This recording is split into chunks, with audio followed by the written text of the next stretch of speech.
Hola, hoy nos metemos de lleno con dos conceptos clave, que son la base de cualquier proyecto en equipo, la organización y la dirección. Eso es. Tenemos aquí unos apuntes, parece que de algún curso de administración, que explican un poco cómo se monta la estructura de trabajo y, bueno, cómo se guía a la gente para llegar a una meta común. Sí, unos materiales bastante detallados, la verdad. Así que, bueno, vamos a desgranarlos un poco. La idea hoy es entender, por un lado, cómo es esa arquitectura interna, a veces invisible, de una entidad. Ujú. Y por otro, qué es lo que la mueve, ¿no? El motor que la impulsa cada día. O sea, cómo se pone orden en el día a día de tareas y cómo se consigue que todos vayan a una. Esa es un poco la misión. Exacto. Vamos a ver cómo se definen las tareas, cómo fluye la autoridad, las responsabilidades y también cómo se toman decisiones importantes. Claro, Es interesante ver cómo estos conceptos, que bueno, junto a la planificación y el control forman ese ciclo administrativo básico, pues cómo se aplican en la práctica, en el día a día. pues empecemos por el principio, por la organización. Los textos estos le dan como dos enfoques, ¿verdad? ¿Qué se complementan? Sí, por un lado la definen como ese arreglo de funciones necesarias para lograr algo, Ajá. especificando bien la autoridad y la responsabilidad de cada una. Es como, bueno, como montar un puzzle, ¿no?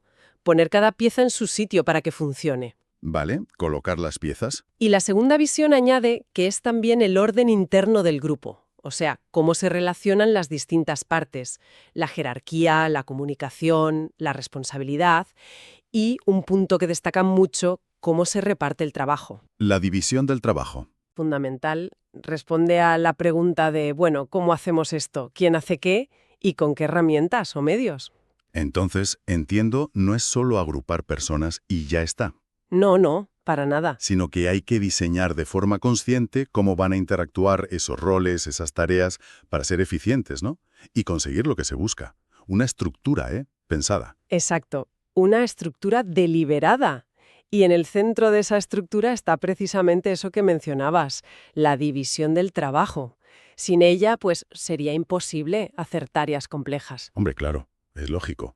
Una persona sola no puede con todo. Los materiales, de hecho, la desglosan en niveles, funciones, actividades, operaciones. Parece que se puede trocear el trabajo de muchas maneras. Sí, y es interesante la variedad que listan en las funciones, ¿eh? Generales específicas, de ejecución pura, de apoyo, de asesoría, incluso primarias, secundarias. Uf, un montón. Sí, refleja que las organizaciones pueden ser complejas por dentro. Y luego, las actividades. Pueden ser súper genéricas, ponen el ejemplo de un obrero cargando arena, Sí, lo vi. ujú, o muy específicas como la tarea de un cirujano especialista. Y al final, las operaciones, que pueden ser físicas o mentales. El objetivo de partirlo todo tanto, supongo, es asignar cada trocito a quien mejor lo pueda hacer, ¿no? Buscando ser más rápidos, más eficientes. Precisamente, la división permite especializarse. Cada uno se centra en lo suyo, se vuelve más hábil. Y el resultado que se busca es, pues eso, mayor eficiencia global. Pero claro, Pero claro, ahí viene el reto. La coordinación. Si divides mucho, necesitas algo que una todas esas partes. Un pegamento fuerte para que trabajen juntas y no cada una por su lado. y aquí es donde los textos meten otra distinción clave, la diferencia entre organización formal e informal. La formal es la oficial, ¿no? La que está en los papeles. ¿Correcto? Es la estructura diseñada a propósito, basada en normas, políticas, procedimientos. Lo que sale en el organigrama. Eso es. Se visualiza en herramientas como organigramas, manuales. Es el plan maestro de cómo debería funcionar todo. Aunque, bueno, los propios materiales reconocen que la perfección total es una aspiración. No siempre se alcanza al 100%. Y claro, junto a esta estructura oficial, pues, inevitablemente, surge la otra, la informal. ¿Qué es esa red de relaciones personales que se forma de manera espontánea? Ajá. Nace pues de afinidades, de amistades, de necesidades de sentir que perteneces a un grupo, de reconocimiento, El buen rollo o el mal rollo. algo así. Y aquí los materiales lanzan una advertencia importante. A veces estas relaciones informales pueden tener más peso que los procedimientos formales. Mencionan el riesgo del favoritismo, ¿no? O de mirar para otro lado si un amigo hace algo mal. Exacto. Por eso, entender y saber gestionar esta dualidad es fundamental para quien dirige. La organización formal da claridad, define responsabilidades, marca la estructura. Da orden. Eso es. Y la informal, bueno, puede ayudar mucho. Puede facilitar la comunicación, crear cohesión, hacer que las cosas vayan más rápido. Sí. Pero si no está alineada con los objetivos de la empresa o si se basa en chismes, conflictos o dinámicas negativas, pues puede ser un problema. Puede generar rumores, minar la autoridad formal. Un lío. Claro, el reto es canalizar la energía positiva de lo informal, que la hay, sin que descarrile lo formal. No es fácil. Y muy relacionado con lo formal está el concepto de estructura orgánica. La definen como la forma en que se ordenan las unidades administrativas, los departamentos y cómo se relacionan entre sí. Sí, y dicen que nace, otra vez, de esa necesidad de dividir el trabajo y de especializarse. Vale. Y los elementos clave de esa estructura pues son las relaciones de mando, quién reporta a quién, La jerarquía. los niveles jerárquicos, sí, y también qué procesos o tareas tiene asignados cada unidad. Es lo que define, digamos, las carreteras por las que fluye la autoridad y la información oficial. Ponen un ejemplo muy gráfico, ¿no? Dicen que, aunque tu hermano sea tu jefe, Jaja, sí. en el trabajo es tu jefe. Y punto. La relación formal es la que manda en ese contexto. Exacto. La estructura formal establece esos roles independientemente de la relación personal fuera de ahí. Y para ver todo esto de forma clara, la herramienta número 1 son los organigramas. Sin duda. El organigrama es esa foto, ese mapa visual de la estructura. Te muestra las funciones principales, cómo se conectan los departamentos o puestos, quién supervisa a quién, la autoridad relativa de cada uno. Ujú. Y su gran ventaja, como dicen las fuentes, es que de un vistazo entiendes la estructura general. No tienes que leerte un manual de 100 páginas para saber quién es quién. Son súper útiles para eso. Incluso ponen un ejemplo un poco en broma con personajes de dibujos animados para decir que casi cualquier cosa con jerarquía se puede representar en un organigrama. Sí, es verdad. Son una herramienta de comunicación muy potente. Te dan la foto rápida de la jerarquía y cómo se agrupan las responsabilidades. Dar y transmitir el conocimiento acumulado, las formas de hacer las cosas, las políticas, como la tecnología interna de la empresa. Exacto. Contienen la información y las instrucciones para hacer el trabajo de la mejor manera posible, o al menos de la manera estandarizada. Los clasifican por tipos, de operación, de organización, de procedimientos. Hacen una analogía con los pilotos que consultan manuales en una emergencia. Sí, bueno, un poco dramática quizá, pero ilustra bien la idea de que son una guía estandarizada a la que recurrir. Y dentro de los manuales hay uno que parece especialmente importante. El Manual de Organización y Funciones, el MOF. Lo describen como un documento técnico-normativo clave. Y lo es. Su valor está en el detalle que tiene. Describe para cada puesto de trabajo cuál es su función básica, cuáles son sus tareas específicas, qué responsabilidades tiene, qué autoridad, qué requisitos se necesitan para ocuparlo y, muy importante, con quién se relaciona. A quién reporta, a quién supervisa. Exacto. A quién reporta, a quién supervisa, con quién tiene que coordinarse. Es como el DNI de cada puesto. Define su sitio y su papel en la organización. Explican que tiene una utilidad doble, muy práctica. Por un lado, para el que manda, es la base para poder exigir que se le cumplan las funciones. Ponen el ejemplo de la enfermera que debe poner una inyección si el médico lo ordena, Claro. porque está dentro de sus funciones definidas y de la jerarquía. Y la otra cara de la moneda es que también protege al empleado. Si le piden hacer algo que no está en su MOF, tiene una base para decir, oye, esto no me corresponde. Siguen con el ejemplo de la enfermera, que no tendría por qué limpiar el suelo si no está en sus funciones, porque eso le toca a otro perfil. Exacto.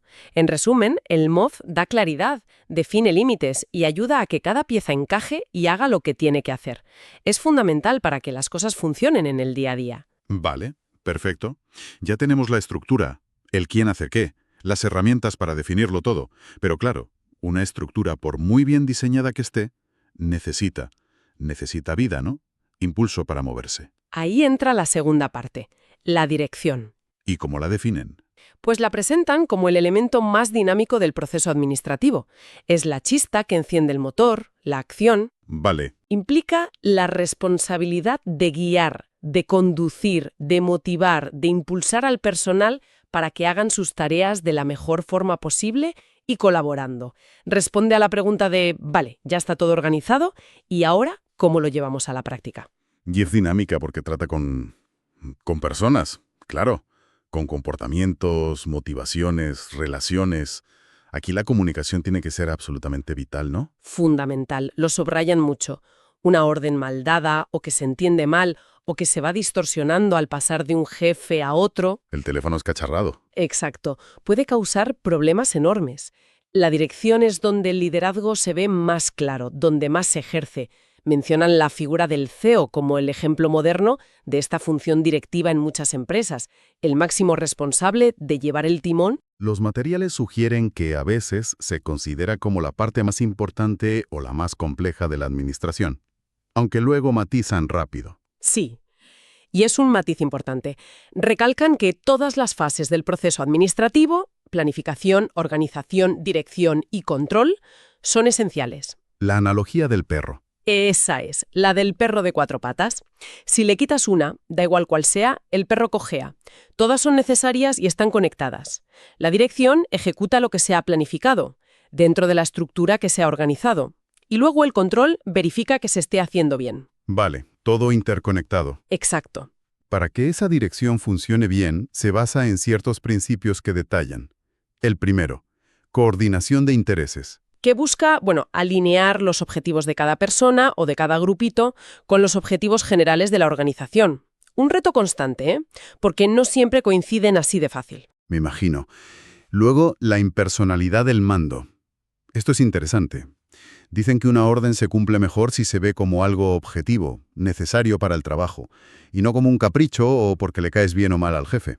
Sí, contrastan el compañerismo que puede haber fuera del trabajo con la relación jerárquica que debe primar dentro. Suena lógico en teoría, pero llevarlo a la práctica, ¡uf! Es un desafío, sí. Requiere mucha disciplina por parte de quien manda y una cultura de empresa que lo apoye. El siguiente principio ayuda un poco a esto. El respeto a la línea jerárquica. Que significa seguir los canales, ¿no? No saltarse al jefe intermedio para dar una orden al de abajo, ni al revés, salvo que haya una razón muy gorda. Exacto. Para no debilitar la autoridad de esos mandos intermedios y para no crear confusión, mantener los conductos claros. Vale. Y el último principio, la resolución de conflictos. Indican que hay que atajarlos cuanto antes. Sí, para que no se enquisten y acaben afectando al ambiente de trabajo y a la disciplina. Comparan enfoques rápidos y directos, frente a otros más lentos, más burocráticos, y claramente apuestan por la agilidad para que el problema no se haga una bola. Entendido. Estos principios son como las normas de circulación para que la dirección fluya bien, ¿no? Buscan que sea justa, ordenada y ágil. Exactamente. Son el marco para que la interacción funcione dentro de la estructura. Otro punto clave de la dirección. La delegación de autoridad. ¿Cómo la explican? Pues detallan sus características. Dicen que puede ser general, o sea, muy amplia, o para cosas muy concretas, específica. Puede ser temporal. Ponen el ejemplo de dar flexibilidad horaria un día por una huelga. Ah, vale. O puede ser ilimitada, como una norma sobre cómo hay que ir vestido, que se queda ahí para siempre. Y puede hacerse a una persona, individual, o a un equipo entero, colectiva. ¿Y por qué es tan importante delegar? Las ventajas que ponen suenan muy bien. Que aumenta la eficacia porque el jefe se libera para pensar en lo importante. Estrategia, ¿sí? Que ayuda a que otros aprendan y se desarrollen al darles responsabilidad. Ajá. Y que permite que las decisiones se tomen más cerca de donde pasan las cosas, con gente que sabe lo que está pasando de verdad. Delegar bien es un arte y una necesidad en cualquier organización que quiera crecer y ser ágil. No es quitarse marrones de encima, ¿eh? No, claro. Es distribuir la autoridad de forma inteligente. Implica confiar en tu equipo, darles poder, empoderarles y aceptar que otros pueden hacer las cosas bien, aunque sea de forma diferente a cómo las harías tú. Requiere confianza. Mucha. Un buen líder sabe que no puede ni debe hacerlo todo solo. Delegar potencia al equipo y multiplica la capacidad de hacer cosas. Vale. Y profundizando un poco más en el mando, definen la autoridad como esa capacidad de mandar y el derecho a ser obedecido. Y el mando es ponerlo en práctica. Sí, y remarcan que ejercer el mando implica 3 cosas fundamentales. Primero, determinar qué es lo que hay que hacer. Saber el qué, Segundo, establecer cómo hay que hacerlo. el cómo. Y tercero, y muy importante, propiciar y vigilar que se haga. O sea, asegurarse de que se cumple. Esto conecta con algo que decían antes, que la autoridad real no viene solo del puesto, sino de saber. De la competencia. Exacto. No es solo dar órdenes porque sí, sino saber qué órdenes dar, cómo deben hacerse las cosas y luego supervisar que se hagan bien. Requiere conocimiento y seguimiento activo. Justo. No es un ordeno y mando vacío, sino dirigir con criterio, con conocimiento y asumiendo la responsabilidad del resultado. Y ya casi para terminar, llegamos a la toma de decisiones, una función crítica de la dirección, claro, porque marca el rumbo. Describen un proceso bastante estructurado para tomar decisiones. Sí, un enfoque bastante lógico, en 4 pasos. Primero, diagnosticar y definir bien el problema. Entender qué pasa realmente. Paso 1. Entender el problema. Segundo, buscar posibles soluciones, definir alternativas adecuadas. Vale, opciones. Tercero, analizar y comparar esas alternativas, ver los pros y los contras de cada una. Analizar. Y cuarto, seleccionar la alternativa que parezca más conveniente, la mejor opción. Parece un método muy racional. Supongo que para evitar decidir a lo loco, ¿no? Sobre todo si es algo importante. Totalmente. A ver, en el día a día se toman 1000 decisiones rápidas, casi sin pensar. Pero para las decisiones estratégicas, las que tienen más impacto o son más complejas, seguir un proceso así, más racional, ayuda a reducir riesgos y a poder justificar por qué has elegido una cosa y no otra. Es una herramienta para navegar con un poco más de seguridad. Muy bien, pues hemos recorrido la estructura, el quién hace qué, con la organización, con sus organigramas, sus manuales. El esqueleto. El esqueleto, sí. Y luego le hemos dado vida y rumbo con la dirección, guiando, motivando, decidiendo. Si juntamos todo, ¿cuál sería la foto final? La conclusión principal. Pues yo creo que la imagen que transmiten estos materiales es que la estructura, la organización formal, y la acción guiala, la dirección, son inseparables. Se necesitan la una a la otra. No funciona una sin la otra. Exacto. Una buena estructura sin una dirección eficaz es como un coche muy bueno, pero sin nadie que lo conduzca. Se queda parado. Claro. Y una dirección muy enérgica, con mucho impulso, pero sin una estructura clara detrás, es como intentar correr en medio del caos. Mucho esfuerzo, pero poco avance ordenado. Ambas son cruciales. La organización pone el tablero, las reglas del juego. Y la dirección mueve las fichas con estrategia, con energía, con comunicación, para intentar ganar la partida, ¿no? Para llegar a esos objetivos que se planificaron al principio. Esa es una buena forma de verlo, sí. Son las dos caras de la moneda, ambas necesarias para que un grupo de gente funcione de forma coordinada y consiga lo que se propone. Y bueno, para terminar, dejando una idea ahí para darle una vuelta. Si tenemos esa estructura formal con sus reglas, sus jerarquías, todo bien definido, y a la vez siempre está esa red informal, esas relaciones personales, las afinidades, las necesidades de la gente. ¿Cómo hace un líder para manejar esa corriente subterránea? Esa es la pregunta del millón casi. Claro, ¿cómo equilibras el cumplir las normas con aprovechar esa motivación que viene de lo personal, del reconocimiento, de la amistad, de sentirte parte de algo, para que esa energía informal sume y no reste? ¿Cómo se aprovecha lo bueno de las dos cosas sin que choquen? Buena pregunta para reflexionar. No es nada fácil encontrar ese equilibrio en la práctica. Pues ahí queda esa reflexión pendiente.